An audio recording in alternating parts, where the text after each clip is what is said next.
आज आपण बनवतोय ग्रीन चिकन। तर सगळ्यात आधी मिक्सरच्या भांड्यात खूप सारा पुदिना घ्यायचा। जितका पुदिना आहे तितकीच कोथिंबीर घ्यायची। 3-4 हिरव्या मिरच्या घ्यायच्या, आलं लसूण पेस्ट आणि आईस क्यूब टाकून हे मिश्रण ब्लेंड करून घ्यायचं।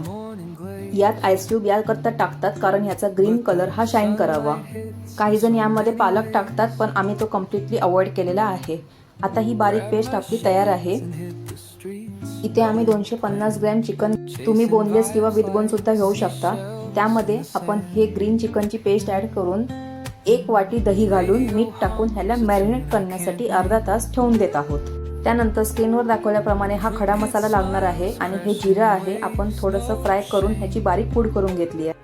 एका पॅनमध्ये 2 मोठे चमचे तेल टाकून त्यात हा खडा मसाला टाकून 2 मोठे कांदे बारीक चिरून आपल्याला फ्राय करून घ्यायचे आहेत। कांदा छान भाजला की मग यामध्ये आपल्याला मॅरिनेट केलेलं चिकन टाकायचं आहे। चिकन टाकताना गॅस एकदम बारीक करायचा कारण यामध्ये दही आहे, जर फ्लेम फास्ट राहिली तर दही फाटू शकतं।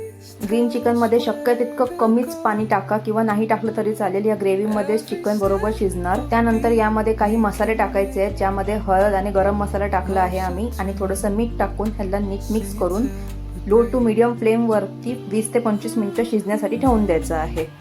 या ग्रेव्हीमध्येच चिकन पूर्ण शिजून येणार आणि तेल सुद्धा आता चिकनने सोडलं आहे। तर ग्रीन चिकन आपलं आता तयार आहे। रेसिपी आवडली असेल तर लाईक, शेअर आणि सबस्क्राईब करायला विसरू नका आणि बेल आयकॉनवर आवर्जून क्लिक करा। भेटूया पुढच्या रेसिपीमध्ये।